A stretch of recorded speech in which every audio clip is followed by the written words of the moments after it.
"Would you like to have dinner with us?"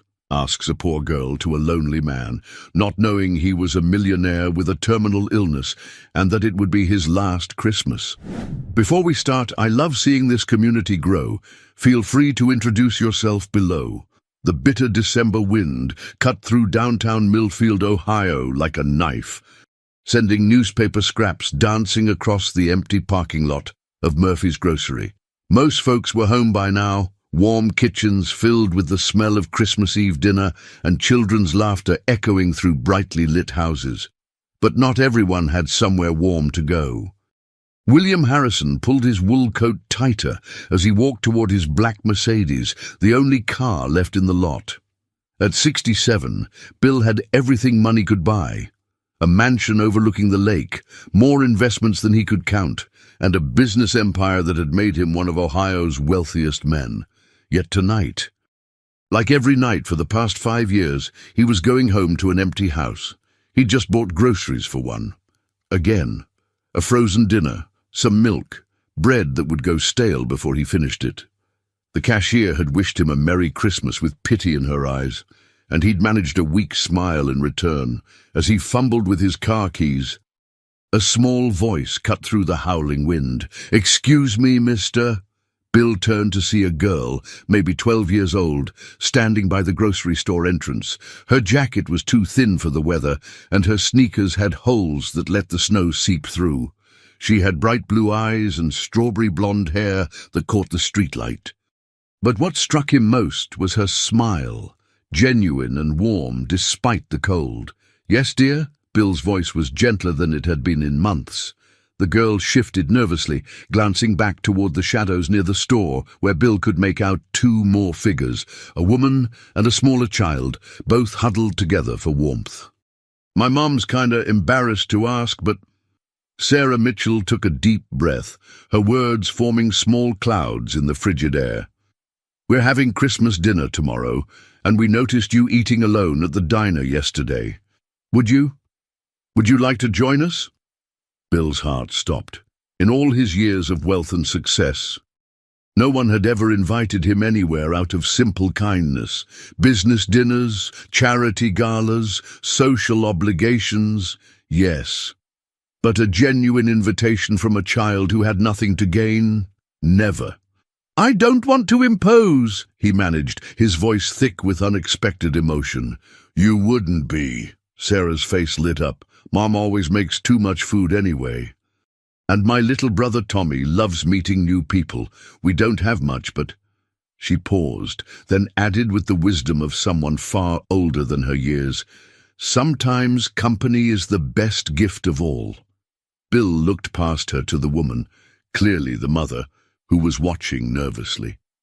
Even from a distance, he could see the exhaustion in her posture, the way she held the younger child protectively. They were struggling. That much was obvious. Their clothes were clean but worn, and the woman's face had the gaunt look of someone who'd been skipping meals to feed her children. Something stirred in Bill's chest, something he hadn't felt in years. Purpose, maybe, or hope.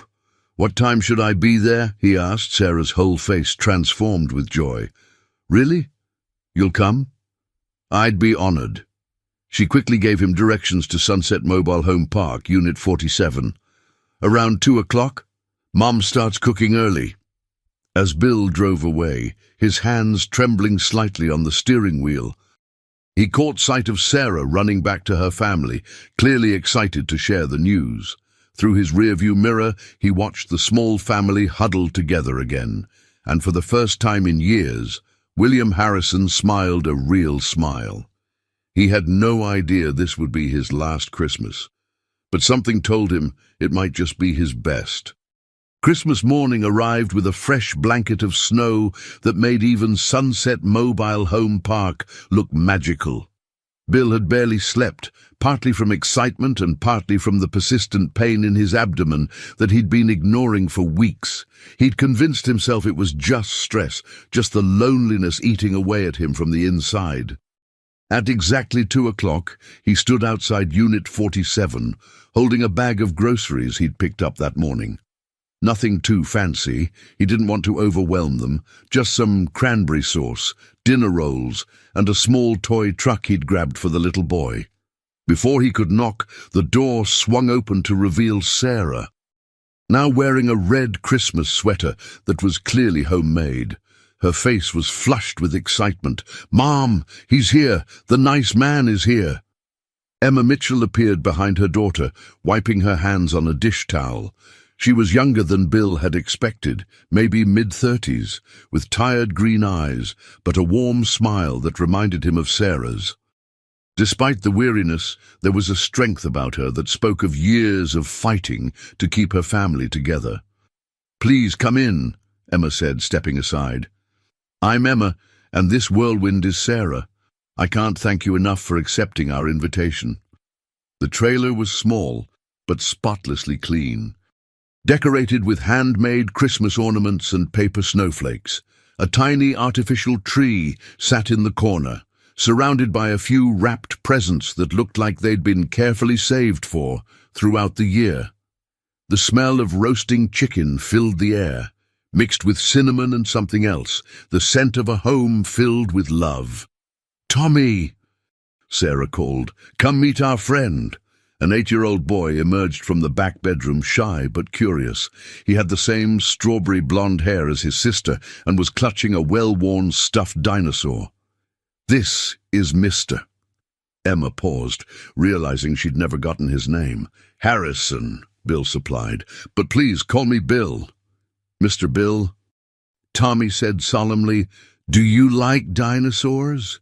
Bill knelt down to the boy's level, despite the pain it caused in his joints. "I love dinosaurs. What kind is that one?" "It's a T-Rex named Rexy. Sarah says he's supposed to be scary, but I think he's just lonely." The words hit Bill like a physical blow. Just lonely. How accurately this 8-year-old had summed up not just his toy, but Bill's entire existence. "Maybe Rexy just needs some friends," Bill said gently. Tommy's face brightened. "Maybe. Do you want to be his friend?" "I'd be honored." Emma watched this interaction with surprise. Most adults either ignored Tommy or talked down to him. But this well-dressed stranger was treating her son with genuine respect and interest. As they gathered around the small table, Bill was amazed by what Emma had accomplished with so little. The chicken was perfectly seasoned, the mashed potatoes fluffy despite being made from a box, and the green beans were fresh, probably bought with careful budgeting and sacrifice. "Would you like to say grace, Mr. Bill?" Emma asked. Bill hadn't prayed in years, hadn't even thought about God since his wife died. But looking around this table, at these 3 people who had welcomed him with open hearts, despite having every reason to be suspicious of strangers, he felt moved to try. "Dear Lord," he began, his voice rusty with disuse, "thank you for this beautiful family who showed kindness to a stranger. Thank you for this meal prepared with love. And thank you for reminding me that the greatest gifts can't be bought with money." When he opened his eyes, Emma was wiping away tears. "That was beautiful," she whispered. As they ate, Bill learned their story in pieces. Emma had been on her own since Tommy was 2, working multiple jobs to keep them afloat. Sarah was incredibly bright, maintaining straight A's despite helping care for Tommy and doing household chores that most 12-year-olds never had to think about. "What do you do for work?" Emma asked politely. "I'm retired," Bill said simply, not wanting to burden them with talk of wealth when they clearly had so little. "I worked in business for many years." "That's nice," Sarah said. "Mom works at the diner and cleans offices at night. She works really hard." Emma blushed. "Sarah, it's true. You're the hardest working person I know." Bill watched this exchange, his heart breaking and healing simultaneously. These children saw their mother as a hero, and she was. Emma Mitchell was doing everything right, with almost nothing to work with. After dinner, they played board games around the coffee table. Bill found himself laughing, actually laughing for the first time in years as Tommy made silly voices for his game pieces, and Sarah demonstrated her surprisingly strategic mind. As evening approached, Bill knew he had to leave, but something had changed inside him. The emptiness that had defined his life for so long felt smaller, pushed back by the warmth of this family's acceptance. "Thank you," he said to Emma as Sarah and Tommy hugged him goodbye. "This has been the best Christmas I've had in years." "Thank you for coming," Emma replied. "The kids loved having you here, I hope. Well, I hope you'll visit again sometime." As Bill walked to his car, Sarah called out, "Mr. Bill, will you come back soon?" He turned back, seeing all three of them framed in the doorway, light spilling out around them into the dark night. "I'd like that very much," he said. And for the first time in 5 years, William Harrison went home feeling like he belonged somewhere. 3 days after Christmas, Bill found himself driving back towards Sunset Mobile Home Park. He told himself he was just checking on them, making sure they were okay after the holidays. But the truth was simpler and more complex than that. He couldn't stop thinking about the warmth he'd felt at their table, the way Sarah had looked at him without judgment, how Tommy had shared his dinosaur stories with such trust. The pain in his abdomen had been getting worse, sharp stabs that took his breath away when he thought no one was looking. He'd made an appointment with Dr. Chen for next week, but he pushed those thoughts aside as he pulled up to Unit 47. Sarah was outside, building a snowman with Tommy despite the cold. When she saw his car, her face lit up like Christmas morning all over again. "Mr. Bill!" "You came back." Emma appeared in the doorway, looking surprised but pleased. She was wearing scrubs, probably getting ready for her shift at the diner. "I hope I'm not intruding," Bill said as the children ran to greet him. "I was in the neighborhood and thought I'd stop by." It was a lie, and Emma seemed to know it, but she smiled anyway. "Of course not. Kids, let Mr. Bill warm up inside. I have to leave for work in a few minutes." "Can Mr. Bill help us finish our snowman?" Tommy asked, tugging on Bill's coat. "If he wants to," Emma said, checking her watch. "But don't keep him out in the cold too long." Bill found himself on his knees in the snow, helping Tommy and Sarah roll the perfect head for their creation. His expensive wool coat would probably be ruined, but he couldn't remember the last time he'd cared so little about something so expensive. "He needs a carrot nose," Sarah declared. "And rocks for eyes," Tommy added. "But the good kind of rocks, not the mean ones." "There are mean rocks?" Bill asked, genuinely curious. "Oh yes," Tommy said seriously. "The pointy ones that hurt when you step on them. But smooth rocks are nice. They just want to be helpful." Bill was struck again by this child's simple wisdom, his ability to see personality and intention in everything around him. When had he lost that kind of wonder? After Emma left for work, Bill found himself naturally settling into helping with homework and preparing dinner. Sarah was working on a book report about Bridge to Terabithia, and Tommy was practicing his letters, his tongue sticking out in concentration. "Is this word right?" Tommy asked, showing Bill a paper covered in careful crayon letters. Bill looked at the page where Tommy had written "friend" in large, shaky letters. "Almost perfect," Bill said gently. "Friend has an I in it, Friend. But the most important part is that you know what it means. It means someone who likes you, even when you're sad." Tommy said matter-of-factly. Bill's throat tightened. "That's exactly right, buddy." As the evening wore on, Bill learned more about their daily routine. Sarah helped Tommy with his bath, while Bill cleaned up the dinner dishes.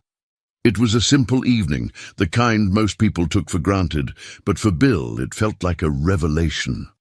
When Emma returned from work, exhausted and smelling faintly of French fries and coffee, she found Bill reading "Good Night Moon" to Tommy, while Sarah did math homework at the kitchen table.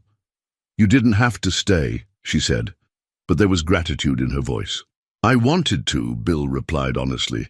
"They're wonderful children, Emma. You should be proud." "I am." She sank into a chair, looking older than her 34 years. Some days I wonder if I'm enough for them, though.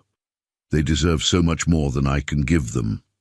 Bill looked at Sarah, who was patiently explaining a math problem to herself, and Tommy, who was fighting sleep as he listened to the familiar story. They were happy, loved, secure in ways that had nothing to do with money. They have everything they need, he said quietly. They have you. Something passed between Emma and Bill in that moment, an understanding that went beyond words. She saw his loneliness, and he saw her exhaustion. And somehow both burdens felt lighter for being acknowledged. As Bill prepared to leave, Tommy ran up and hugged his legs tightly. "Will you come back tomorrow?" the boy asked. Bill looked at Emma, who nodded slightly. "If it's okay with your mom, I'd like that very much."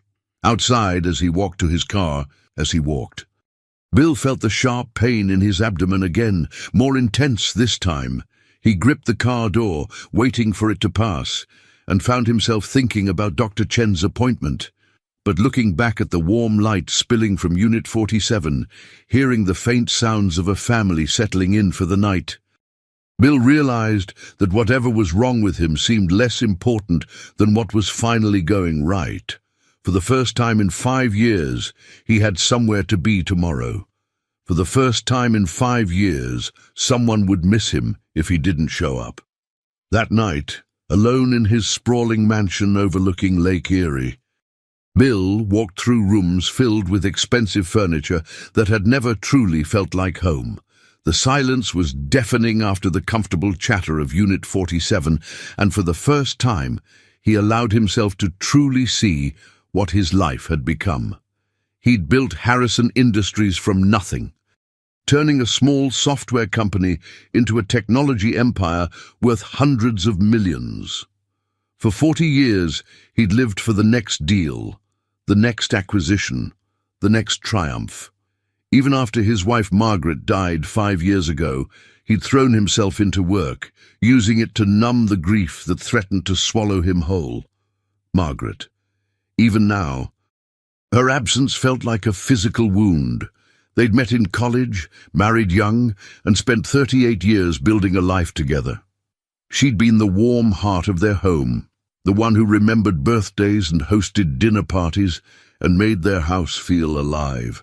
They'd tried for children for years, enduring disappointment after disappointment until the doctors finally said it wouldn't happen.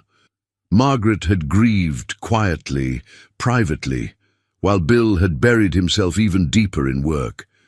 They'd talked about adoption, but somehow the years had slipped away, and before they knew it, they were in their 50s, set in their ways, convincing themselves they were content with just each other.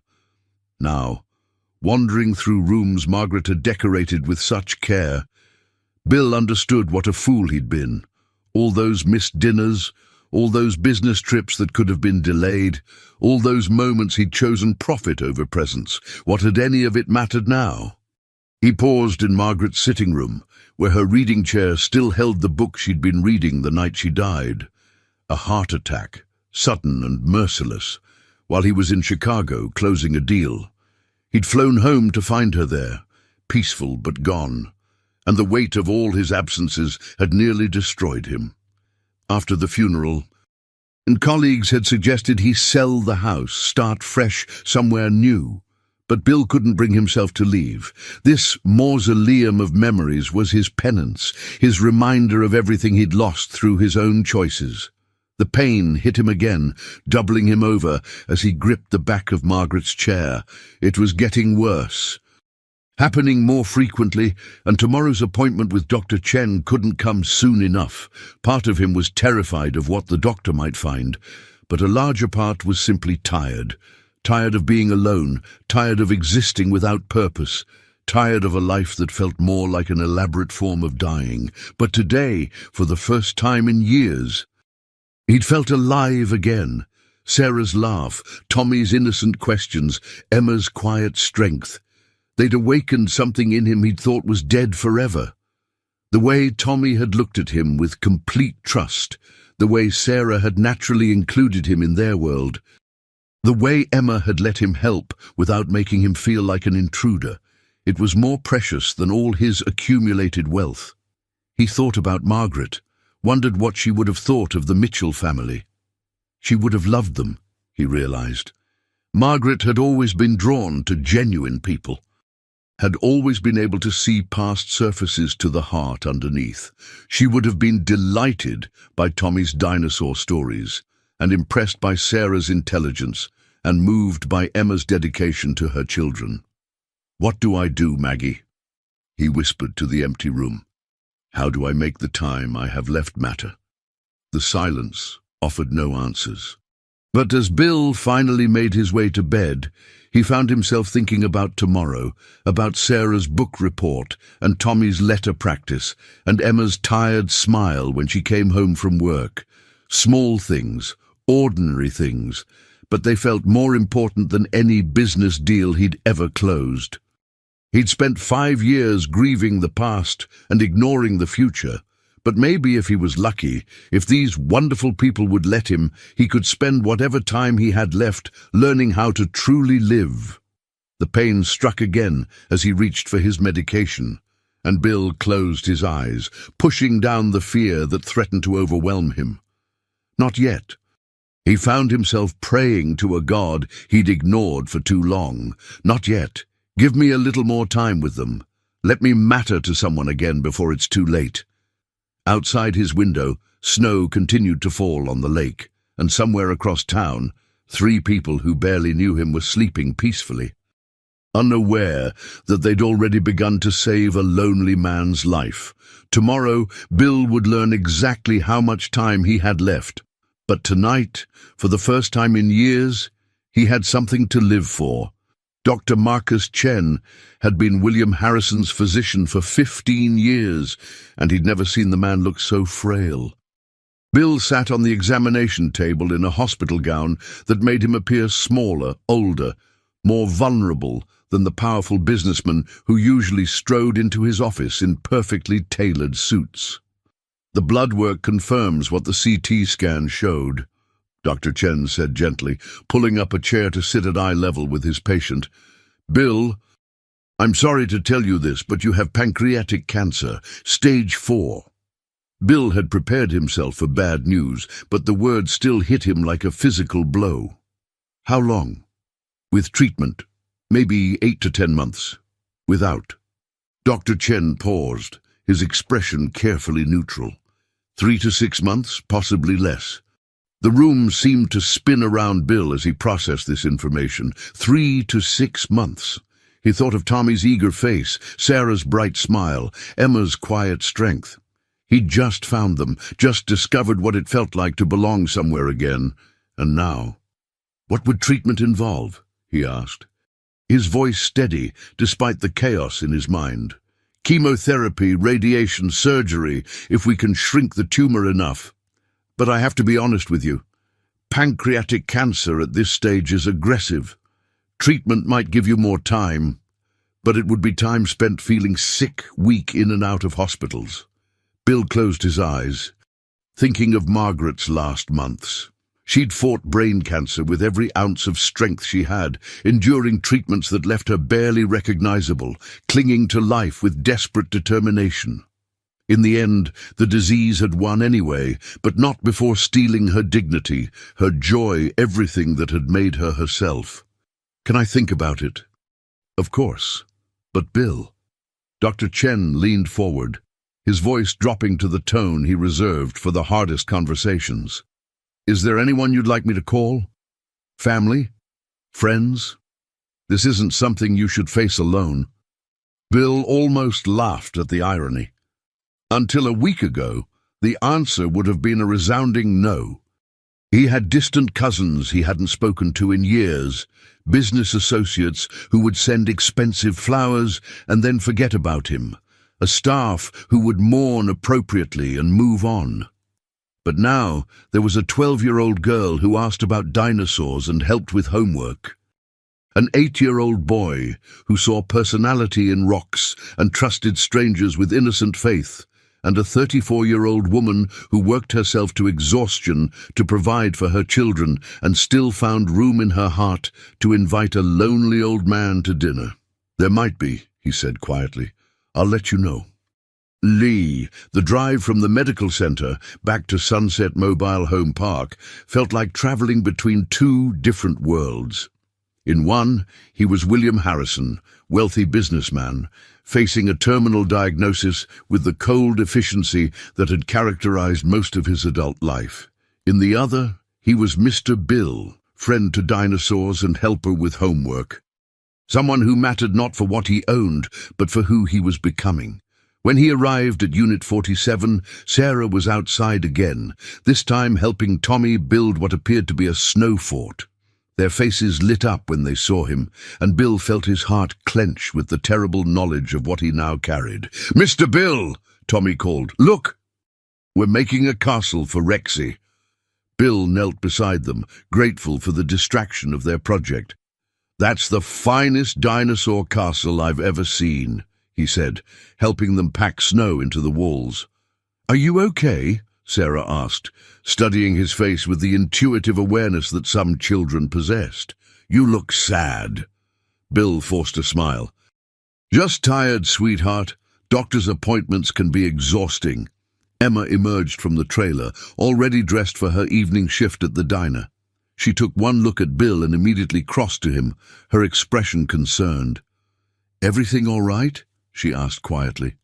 "Fine," Bill lied, hating how easily the deception came. "Just routine checkup stuff." But Emma's eyes lingered on his face, and Bill realized that lying to her felt wrong in a way that lying to business associates never had. This woman had welcomed him into her family's life with open arms, and he was already keeping secrets from her. As Emma left for work and the children settled into their evening routine, Bill found himself memorizing details he'd never paid attention to before. The way Tommy hummed while he colored, completely absorbed in his task.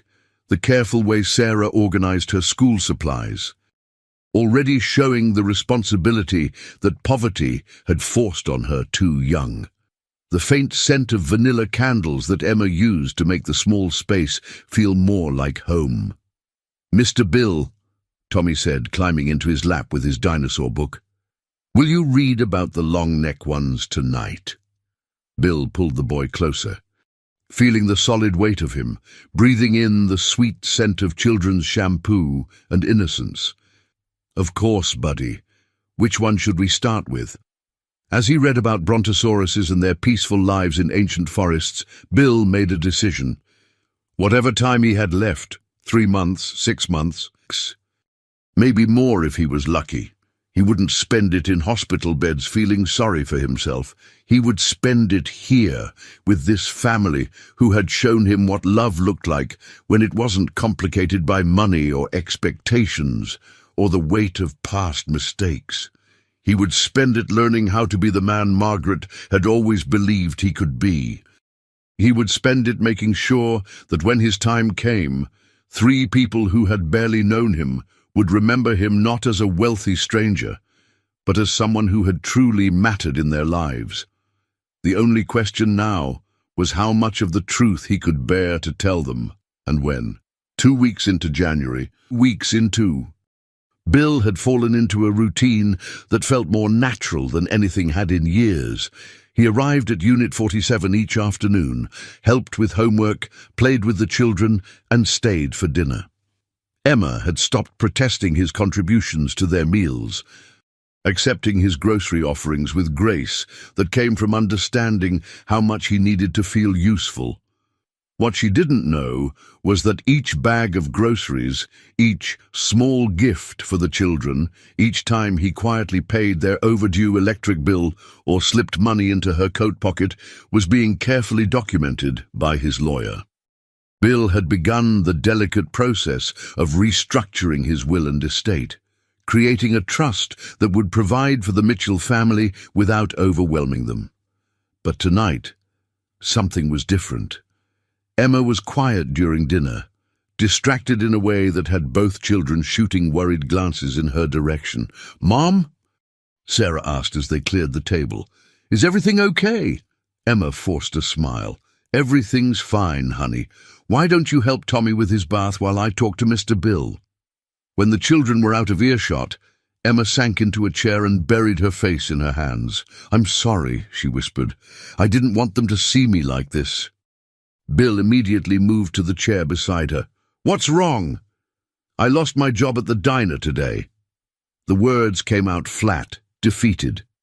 "New owner wants to bring in his own people, and the cleaning company called. They're cutting back on office buildings, so those shifts are gone too." Bill felt something cold settle in his stomach. "Emma, I'm so sorry. I have maybe 3 weeks of savings if I'm careful, 3 weeks to find something new, or—" She gestured helplessly around the small trailer that represented everything she'd worked so hard to provide for her children. "There has to be something. In Millfield?" Emma laughed bitterly. "I've been looking for better work for years. There's nothing here that pays enough to support 3 people. I might have to." She stopped, unable to voice the words. "What?" "Move in with my sister in Cleveland. She's offered before, but her apartment is tiny, and the kids would have to change schools, leave their friends." Tears started rolling down her cheeks. "Sarah's finally settled somewhere, doing well in school, and Tommy's just started to come out of his shell. And now I have to tear their whole world apart because I can't provide for them." Bill watched this woman who had shown him such kindness collapse under the weight of fears he could solve with a single phone call. His fortune was vast enough that he could buy the entire mobile home park without feeling the expense, could set up a trust that would ensure the Mitchell family never worried about money again. But he also understood, with painful clarity, that simply throwing money at the problem wasn't the answer. Emma Mitchell had pride, dignity, and the fierce independence that came from years of fighting to take care of her family alone. If he revealed his wealth now, if he tried to solve everything with checks and charity, he might lose the very thing that had made their friendship so precious. The fact that they cared about him not for what he had, but for who he was. "How much time do you have before you'd need to move?" he asked carefully. "End of February, maybe early March. The rent's paid through then." Bill's mind raced.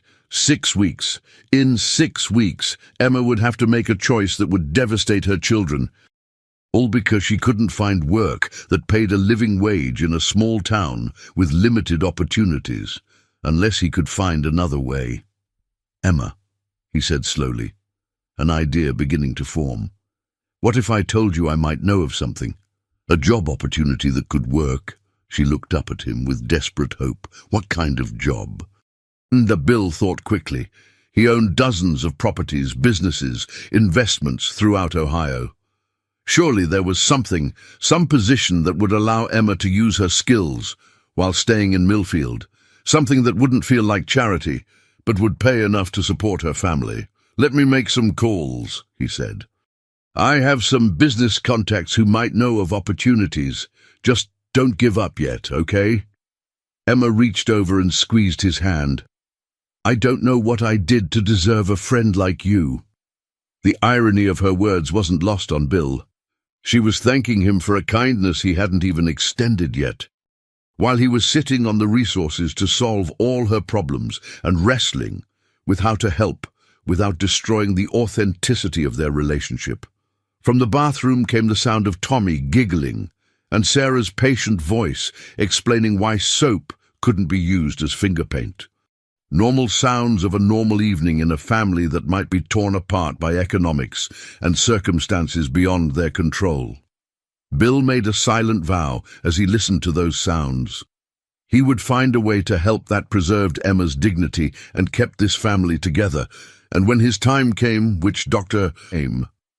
Chen had reminded him would be sooner rather than later, he would make sure they were secure enough that his absence wouldn't destroy the stability he'd grown to love being part of. He just had to figure out how to be their guardian angel, without revealing that he could afford to buy them wings. The children returned from the bathroom, Tommy in his dinosaur pajamas and Sarah carrying a stack of library books. As they settled into their evening routine of reading and quiet play, Bill watched Emma's face and saw her pushing down her fears for her children's sake. She was the strongest person he'd ever known, and she deserved a miracle. Bill was determined to find a way to give her one. The next morning, Bill sat in his home office, surrounded by financial documents and business contacts, his mind racing with possibilities. The pain in his abdomen had been particularly sharp during the night, and he'd barely slept. But Emma's desperate situation had given him a focus he hadn't felt in months. He pulled up the files for Harrison Industries' local properties and subsidiaries. There had to be something, some way to create a legitimate job opportunity that would keep the Mitchell family in Millfield without making Emma feel like a charity case. Then he found it. Millfield Community Centre had been one of his smaller investments, a property he'd purchased years ago with vague intentions of developing. It sat empty, a beautiful brick building from the 1940s that had once housed the town's library. He'd been paying property taxes on it for 5 years, completely forgotten until now. Bill's fingers flew across his keyboard as an idea took shape. What if he didn't just find Emma a job? What if he created one that would benefit the entire community? By noon, he had a plan. "Robert," he said into his phone, speaking to his longtime business manager, "I need you to fast-track something for me. The Millfield Community Centre project. Sir, I don't show any active project by that name, because I'm creating it now. I want to turn the old library building into a proper community centre. After-school programs, senior activities, family services. We'll need a full-time director to oversee operations, programming and community outreach." There was a pause. "That's quite an undertaking, Mr. Harrison. The renovation costs alone would be substantial, and the ongoing operational expenses—" "Money's not an issue," Bill interrupted. "What matters is timeline. How quickly can we have job postings up and interviews scheduled?" "Well, if you're serious about this, I suppose we could have preliminary positions posted within a week, pending board approval, and consider the board approved. I want this moving fast, Robert. And I want the director position to pay well, $60,000 annually to start, with health benefits and room for growth." Robert's surprise was audible. "For a small-town community centre, that's quite generous. Good people deserve good compensation. Make it happen." After hanging up, Bill drove straight to Unit 47, where he found Emma helping Tommy with a puzzle, while Sarah practiced piano on a small keyboard that had seen better days. "Emma, could I speak with you privately?" he asked. They stepped outside into the cold afternoon air, and Bill chose his words carefully. "I made some calls about job opportunities, and something interesting came up. There's a developer looking to create a community centre here in Millfield. After-school programs, senior services, that sort of thing. They're looking for someone to run it." Emma's eyes lit up cautiously. What kind of qualifications would they need? Someone with experience, managing multiple responsibilities, working with families, understanding community needs. Someone who knows how to stretch a budget and make things work with limited resources. Bill paused. "Someone exactly like you." "Bill, I don't have any formal education in community management, or you've been managing a community of 3 for years, Emma. You know every family in this park. You volunteer at the school. You understand what people need because you've needed it yourself. That's worth more than any degree." Emma was quiet for a long moment, hope and skepticism warring in her expression. When would they be interviewing? Next week. The pay would be $60,000 a year plus benefits. Emma's knees nearly buckled. $60,000? Bill, that's more than I've ever dreamed of making. Are you sure this is real? The desperate hope in her voice nearly broke Bill's heart. He was offering her security, the chance to provide for her children without the constant fear of financial catastrophe, and the knowledge that he was essentially buying her that security with his own money felt both right and terrifying. "It's real," he said simply. "Would you be interested?" "Interested?" Emma laughed, tears starting to fall. "Bill, This could change everything for us. The kids could stay in their school, we could stay in our home, I could actually plan for their future instead of just surviving day to day. Then let's make sure you get the interview. That evening, as they sat around the dinner table, Emma shared the news with Sarah and Tommy. The children's excitement was infectious, and Bill found himself caught up in their hope, despite knowing that he was orchestrating everything from behind the scenes. "Does this mean we don't have to move to Cleveland?" Sarah asked.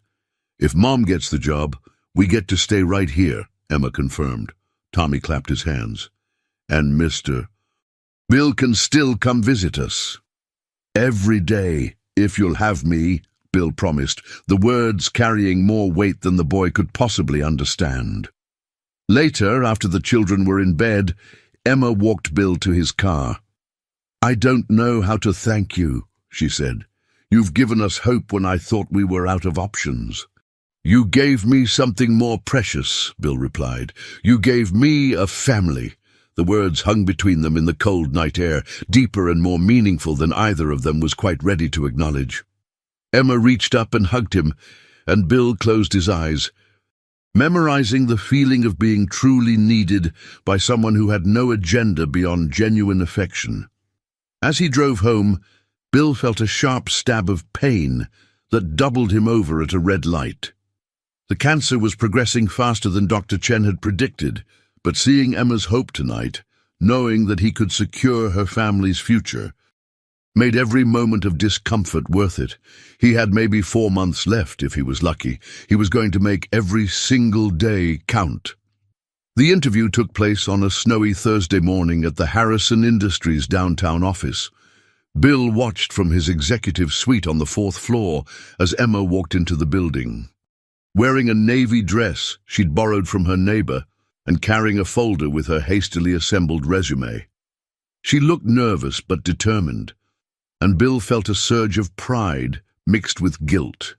She had no idea that the 3-person interview panel consisted of his hand-picked employees, or that the job had been created specifically for her. Robert Mitchell, his business manager, conducted the interview with professional thoroughness. Bill had insisted that Emma be evaluated fairly. If she couldn't handle the responsibilities, he'd find another way to help her.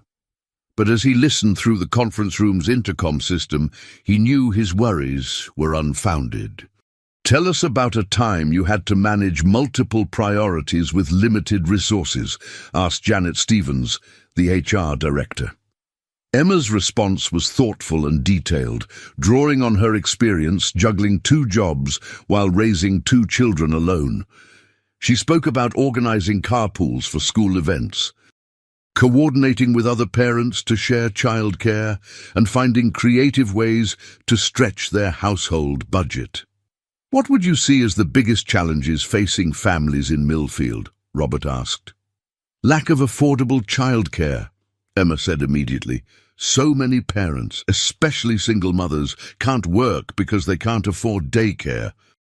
And our kids need safe places to go after school, somewhere they can get help with homework, participate in activities, just be kids without their parents worrying about what they're doing." She talked about elderly residents who were isolated and lonely, about teenagers who had nowhere to go that wasn't the parking lot behind the gas station. She painted a picture of a community that needed exactly what Bill was proposing to build. "Why do you want this position?" Janet asked finally. Emma was quiet for a moment, choosing her words carefully. "Because I know what it's like to need help and not know where to find it. I know what it's like to watch your children go without because there aren't enough opportunities. If I could be the person who connects families with resources, who creates programs that actually meet people where they are, that would be the most meaningful work I could imagine." Bill closed his eyes, listening to the genuine passion in her voice. She wasn't just answering interview questions, she was describing her calling. An hour later, Robert called Bill's office. "Sir, I have to say, Mrs. Mitchell is exactly what this position needs. Her understanding of community needs is exceptional. And her ideas for programming are both practical and innovative. So you're recommending her for the position. Without hesitation, when would you like us to extend the offer? Today, Bill said. And Robert, start the building renovations immediately. I want this center operational within 2 months. That afternoon, Bill waited at Unit 47 with barely contained excitement. Sarah was at school, Tommy was napping, and when Emma's car pulled into the small driveway, Bill met her at the door. "Well?" he asked, though he already knew the answer. Emma's face was radiant with joy and disbelief. "I got it, Bill. I actually got it." She burst into tears then, all the stress and fear of the past months pouring out of her. Bill held her as she sobbed against his shoulder, her relief so profound it was almost painful to witness. $60,000 a year, she whispered against his coat. Health insurance, a chance to actually help people. "I keep thinking I'm going to wake up and find out it was all a dream." "It's real," Bill assured her, his voice thick with emotion. "You earned this, Emma. They didn't hire you because they felt sorry for you. They hired you because you're exactly what the community needs." When Sarah came home from school and heard the news, she screamed with joy and spun Tommy around the kitchen until they both fell down laughing. The celebration dinner that night was the happiest Bill had experienced since Margaret's death, filled with laughter and plans for the future. But as the evening wound down and Bill prepared to leave, he felt the familiar sharp pain in his abdomen. Stronger than before, he gripped the doorframe, waiting for it to pass, and caught Emma watching him with concerned eyes. "Bill, are you feeling all right? You've seemed tired lately." "Just getting old," he said with a forced smile. "Nothing that a good night's sleep won't cure." But as he drove home through the snowy streets, Bill knew he was running out of time to put all the pieces in place.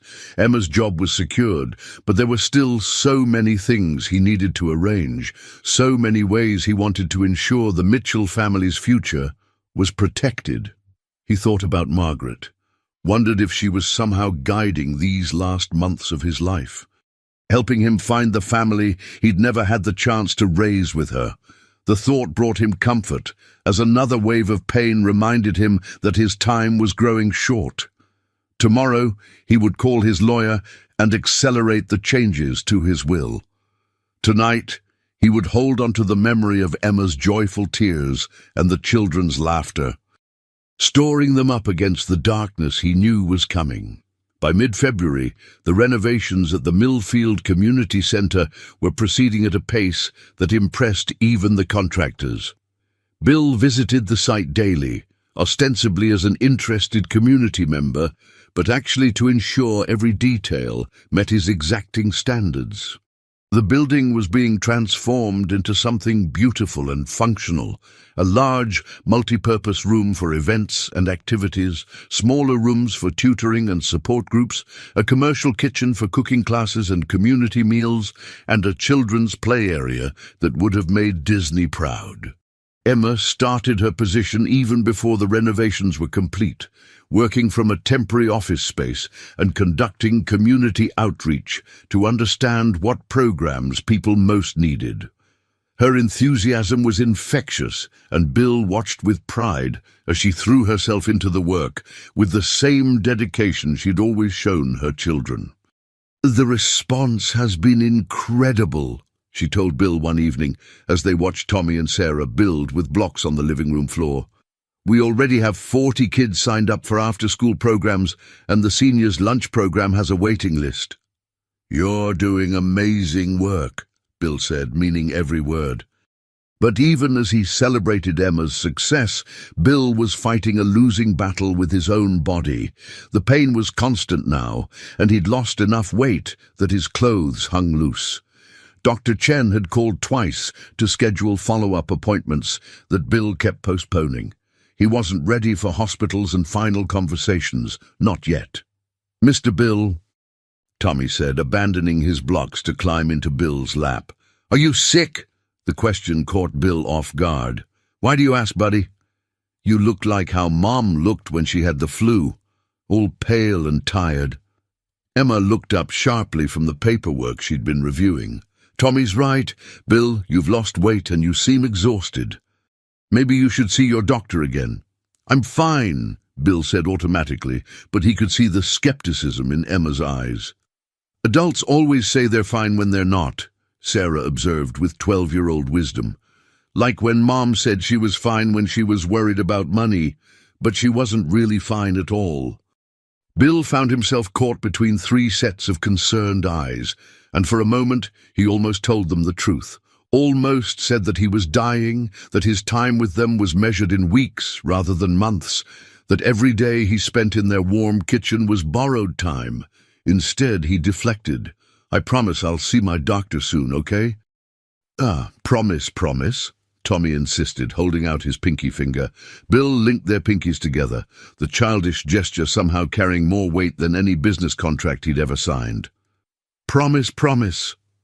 That night, alone in his mansion, Bill finally returned Dr. Chen's calls. "The blood work from last month shows significant progression," Dr. Chen said gently. "Bill, I really think we need to discuss treatment options or at least pain management. You're suffering unnecessarily." "How long?" Bill asked bluntly. "At this rate, maybe 8 weeks, possibly less." 8 weeks. Bill closed his eyes, calculating. It was mid-February now. 8 weeks would take him to mid-April. He'd wanted to see one more Christmas with the Mitchell family, but that was clearly impossible. But there was something else he could give them, something that would ensure his memory remained a source of joy rather than grief. "Dr. Chen, I need to ask you about something. If I wanted to organize a celebration, something special for people I care about, how much time do I realistically have before?" "Before you're too sick to enjoy it," Dr. Chen understood immediately. "If you're talking about a significant event, I'd say plan for the next 3 to 4 weeks. After that, the pain and fatigue will likely make it difficult for you to participate fully. Thank you for your honesty. Bill, please consider letting me help you with pain management. There's no reason for you to suffer through this alone." "I'll think about it," Bill said, though they both knew he wouldn't. After hanging up, Bill sat in Margaret's reading chair and began to plan. He couldn't give the Mitchell family Christmas in December, but he could create something even more special, a celebration of their time together, a way to say goodbye without burdening them with the truth until they were strong enough to handle it. He thought about the community center, which would open in 3 weeks. What if the grand opening became more than just a ribbon cutting? What if it became a celebration of everything Emma had accomplished, everything the children had taught him about joy and wonder? What if it became his way of showing them how much they'd meant to him? Without the shadow of his illness hanging over the festivities, Bill reached for his phone and began making calls. If he only had a few weeks left of strength, he was going to use every ounce of it to create a memory that would last the Mitchell family a lifetime, even if he wouldn't be there to share in it for very long. The truth came out on a grey March morning when Bill collapsed in Emma's kitchen. He'd been helping Tommy with his dinosaur project for school, cutting out paper shapes with scissors that suddenly felt impossibly heavy in his hands. The pain that had been building all morning reached a crescendo, and the world tilted sideways as he hit the linoleum floor. When he came to, Emma was kneeling beside him, her face pale with fear, while Sarah held a crying Tommy in the background. "I'm calling an ambulance," Emma said, reaching for her phone. "No." Bill struggled to sit up, ignoring the way the room spun around him. "Please, Emma, no hospitals." "Bill, you just collapsed. You need medical attention. I need to tell you something first." Bill managed to get himself into a chair, Emma hovering anxiously beside him. "Kids, come here, please." Sarah and Tommy approached cautiously, Tommy's eyes still wide with fear. Bill took a shaky breath. Knowing that the next few minutes would change everything between them, "I've been keeping something from you," he began. "Something important." Emma's expression grew guarded. "What kind of something?" "I'm sick, Emma. Very sick. I have cancer and—" He paused, seeing the shock register on her face. "The doctors say I don't have very long." The silence that followed was deafening. Tommy moved closer to his mother, not fully understanding but sensing the gravity of the moment. Sarah's face crumpled as the meaning of his words sank in. "How long have you known?" Emma asked, her voice barely a whisper. "Since Christmas week. I found out the day after I had dinner with you." "The day after?" Emma's eyes widened as she processed this information. "You've known this whole time? While you were helping us, while you were becoming part of our family, you knew you were." She couldn't finish the sentence. "Dying," Bill said gently. "Yes." Emma stood abruptly, pacing to the window, her hands shaking. "The job." "The community center. Oh my God, Bill, what did you do?" This was the moment Bill had been dreading, the moment when Emma would realize that their entire relationship had been built on deception, that the job she'd earned through her own merit was actually purchased with his guilt and desperation. "Emma, please let me explain." "Are you William Harrison?" she asked suddenly, turning from the window. "Harrison Industries, the billionaire who owns half of downtown?" Bill's silence was answer enough. "Oh my God." Emma sank into a chair, her face in her hands. "Oh my God, I'm such an idiot. The job interview, the community center. All of it. You bought it for me. You felt sorry for the poor single mother and decided to play fairy godmother. It wasn't like that. Wasn't it?" Emma's eyes blazed with hurt and anger. "You sat in my kitchen for months, watching me worry about money, watching me cry about possibly losing my children's stability. And you could have solved everything with pocket change." "I wanted to help, but I also wanted it to be real between us," Bill said desperately. "If I'd told you who I was from the beginning, would you have let me into your lives? Would you have seen me as just Bill? Or would I have been another rich man, trying to buy his way into feeling good about himself?" Sarah spoke for the first time since the revelation, her young voice cutting through the tension. "Are you really dying, Mr. Bill?" Bill turned to her, seeing the tears streaming down her face, and felt his heart break all over again. "Yes, sweetheart." "I am." "How long?" she asked, unconsciously echoing the question he'd asked Dr. Chen. "Not very long, maybe a few weeks." Tommy had been listening with the incomplete understanding of an 8-year-old, but now he burst into tears. "I don't want you to die. You're our friend." Bill knelt down despite the pain it caused, pulling the boy into his arms. "I don't want to die either, buddy, but sometimes these things happen and we can't change them." "But why didn't you tell us?" Sarah demanded, her voice breaking. "We could have helped you. We could have taken care of you like you took care of us. Because I wanted the time we had to be about living, not dying." Bill said honestly. "I wanted to be your friend Bill, not the sick man you felt sorry for." Emma was quiet for a long moment, processing everything she'd learned. Finally, she spoke, her voice steady but strained. "The community center job, is it real? Am I actually qualified, or was it all an elaborate charity case?" "You're overqualified," Bill said firmly. "Every person who interviewed you said you were exactly what the position needed. Yes, I created the job, but Emma, I created it because this community needs what you can provide. The funding is permanent, established through a foundation that will exist long after I'm gone." "And what about us?" she asked quietly. "What happens to my children when they lose someone else they've learned to love?" Bill had no answer for that question, no way to ease the pain his deception had caused. He'd tried to give them security and ended up giving them another loss to grieve. "I'm sorry," he whispered. "I'm so sorry I lied to you. But Emma, these past months, they've been the happiest of my life. You and Sarah and Tommy, you saved me from dying alone and bitter. You gave me a family when I thought I'd lost my chance forever." Emma looked at him for a long moment, tears streaming down her face. Then, to his amazement, she moved to the chair beside him and took his hand. "You ridiculous, stubborn man," she said softly. "Did you really think we cared about your money? Did you think we loved you because you bought groceries and helped with homework? I hope not, but I couldn't be sure.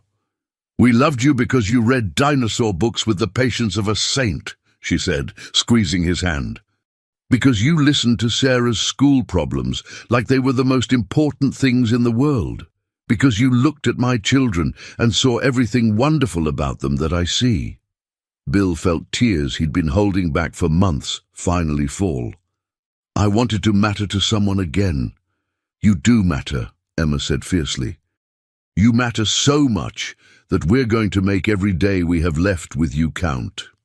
Sarah and Tommy moved closer, and suddenly Bill found himself surrounded by the family he'd found in his final months, accepting him not despite his deceptions, but because of the love that had motivated them. It wasn't the ending he'd planned, but it was more grace than he'd ever dared to hope for. The weeks that followed Bill's revelation were unlike anything any of them had experienced. Once the initial shock wore off, the Mitchell family seemed determined to make Bill's remaining time as meaningful as possible. While Bill struggled with the reality of being cared for instead of being the caregiver, Emma took a leave of absence from the community center, which was set to open in 2 weeks, to help Bill manage his pain and decline. She moved into the guest room of his mansion, not because he needed round-the-clock care yet, but because none of them wanted to waste precious time on commutes and logistics. "This house is bigger than our entire mobile home park," Sarah marveled as she explored the numerous rooms. "It's too big," Bill admitted, watching Tommy race through the vast living room with arms outstretched like an airplane. "I always meant to downsize after Margaret died, but I never got around to it." "Tell us about her," Emma said gently. They were sitting in Margaret's sunroom, overlooking the snow-covered gardens that his late wife had designed. Bill's face softened as he began to share memories he'd kept locked away for 5 years. Margaret's laugh, her terrible attempts at cooking fancy dinners, the way she'd read entire novels aloud to him during his business trips so they could discuss them when he came home. "She would have loved you all," he said, watching Sarah help Tommy build a fort out of couch cushions. "She always wanted children, but it just didn't happen for us." "Oh, she got them in the end," Emma said quietly, "just not the way she expected." Dr. Chen began making house calls, helping Bill manage his pain while allowing him to stay in comfortable surroundings. The physician was amazed by the difference in his patient's demeanor. "I've never seen someone face terminal illness with such peace," he told Emma privately. "Whatever you're all doing, it's giving him something medicine can't provide." What they were providing was normalcy mixed with intentional memory-making. Morning pancakes with Tommy's help that always resulted in more batter on the floor than in the pan. Afternoon homework sessions where Sarah worked on algebra while Bill dozed in his chair nearby. Evening story time that now included tales from Bill's business travels and Margaret's adventures as a young teacher. But perhaps most importantly, they were learning to say goodbye in pieces, through small conversations and meaningful moments rather than one devastating final scene. "Mr. Bill," Tommy said one evening as they looked at stars through the mansion's telescope, "when you die, will you become a star?" "I don't know, buddy," Bill said honestly. "What do you think?"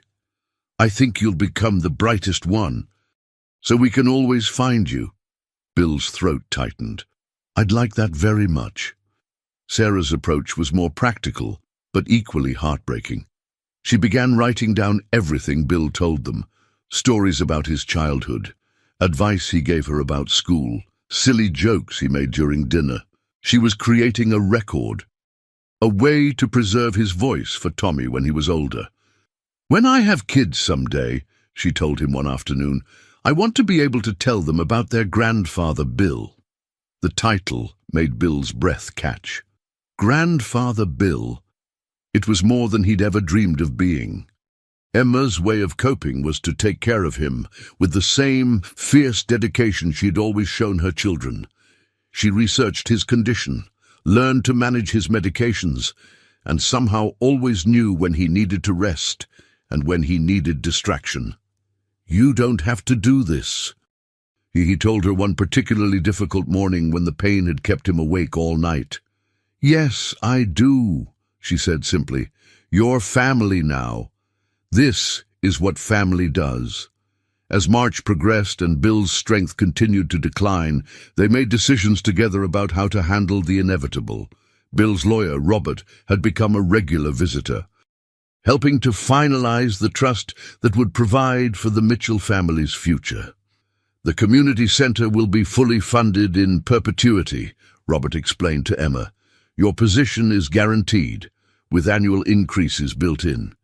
There's also an education fund for the children, and a separate trust that will provide comfortable living expenses for life." "It's too much," Emma protested, as she had many times before. "It's not enough," Bill corrected from his chair by the fireplace. "It's impossible to repay what you've given me." The night before the community center's grand opening, Bill gathered his chosen family in Margaret's sitting room for a conversation he'd been dreading. "Tomorrow's going to be a big day," he began carefully. "The whole town will be there to celebrate Emma's achievement and the center's opening." "Our achievement," Emma corrected. "This was your dream too. Which is why I need to ask you something difficult," Bill continued. "I want to be there tomorrow, to see you cut the ribbon and watch the community celebrate what you've built.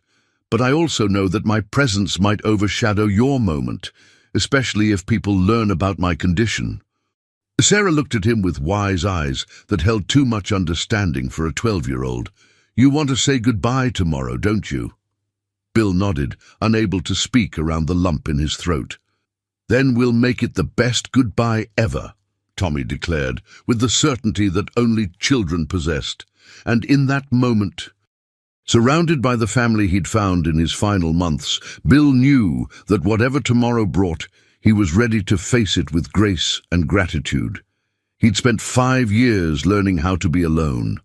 Now, thanks to 3 people who'd seen past his wealth to his heart, he was going to learn how to say goodbye while surrounded by love. The morning of the Millfield Community Center's grand opening dawned crisp and clear, with the kind of bright March sunshine that promised spring was finally coming. Bill woke early, as he had every morning for the past month, but today the pain seemed manageable, as if his body was granting him one last gift of clarity and strength. Emma found him in the kitchen at 6 a.m., fully dressed in his best suit, sitting at the table with a cup of coffee and watching the sunrise through the window. "How are you feeling?" she asked, settling beside him with her own cup. "Like I'm exactly where I'm supposed to be," he said simply. By 10 o'clock, the entire downtown area around the community center was bustling with activity. Local news crews had arrived to cover the opening of what was being called the most significant community investment in Millfield's history. Mayor Patterson was there, along with city council members and what seemed like half the town's population. Bill arrived separately from the Mitchell family, as they'd planned. He wanted Emma to have her moment of recognition without the distraction of questions about his involvement or condition. From his position near the back of the crowd, he watched with immense pride as Emma stood at the ribbon-cutting ceremony, radiant with confidence and purpose. "Ladies and gentlemen," Mayor Patterson announced, "it gives me great pleasure to introduce Emma Mitchell, the director of our new Millfield Community Center." The applause was thunderous as Emma stepped forward, holding the oversized scissors. But before she cut the ribbon, she scanned the crowd until her eyes found Bill's. Their gaze held for a moment that seemed to stretch forever, and Bill saw everything he needed to know in her smile. She was going to be fine. They all were. "This center represents more than just programs and services," Emma said into the microphone, her voice carrying clearly across the crowd. "It represents hope, community, and the belief that when we support each other, we can overcome any challenge. As she cut the ribbon and the crowd cheered, Bill felt a hand slip into his. He looked down to see Tommy beside him, having somehow escaped his sister's supervision to find his way through the crowd. "Are you proud of Mom?" Tommy whispered. "So proud," Bill said, his voice thick with emotion. The next few hours passed in a blur of tours, demonstrations and celebrations. Bill mingled quietly with the crowd, accepting congratulations from people who assumed he was just another community supporter. He watched Sarah give enthusiastic tours to other children, explaining the homework, help stations, and computer lab with the expertise of someone who'd helped plan every detail. As the afternoon wore on and the official festivities began to wind down, Bill found himself in the center's main room, surrounded by the three people who had become his world. The crowds had thinned, and the lighting had softened to a warm glow that made everything feel magical. "Mr. Bill," Sarah said, approaching him with something behind her back, "we have something for you." She produced a photo album, clearly handmade, with "Our Friend Bill" written on the cover in her careful handwriting. Inside were pictures from their months together, Bill reading to Tommy, helping with homework, cooking dinner in their tiny kitchen, building snowmen, and dozens of other ordinary moments that had become extraordinary through love. "So you don't forget us," Tommy said seriously. "I could never forget you," Bill whispered. Turning the pages with trembling hands, Emma appeared beside them, holding a small, wrapped package. "This is from all of us," she said. Inside was a watch, simple and elegant, with an inscription on the back. "To Bill, our hearts are always with you. Love, Emma, Sarah, and Tommy." "It's beautiful," Bill said, fastening it around his wrist. "I'll treasure it always."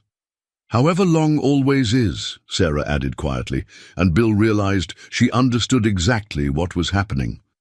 As the sun began to set and the community center prepared to close for the evening, the four of them stood together in the main room, surrounded by evidence of dreams made real and love shared freely. "I need you to know something," Bill said, gathering his strength for the words he'd been planning for weeks. "These past few months with you have been the greatest gift of my life. You welcomed a lonely stranger into your family, and you loved me not for what I could give you, but for who I was with you." "Who you are," Emma corrected gently. "Present tense, Bill. Always present tense."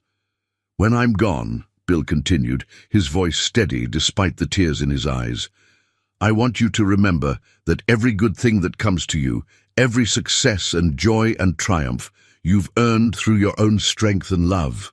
The community center, the opportunities it will bring, the lives you'll touch, that's all you, Emma. I just had the privilege of helping make it visible." Tommy moved closer and wrapped his arms around Bill's waist. "I love you, Grandpa Bill." The title that Sarah had mentioned weeks ago, now spoken by Tommy with absolute sincerity, nearly undid Bill's composure completely.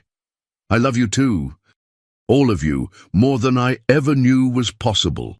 Sarah joined the embrace, followed by Emma, and for a moment they stood together in the golden light of the setting sun, streaming through the community center's windows.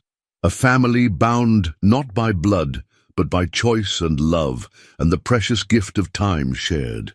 As they finally prepared to leave, Emma walking slowly beside Bill, while the children ran ahead to the parking lot, she took his arm gently.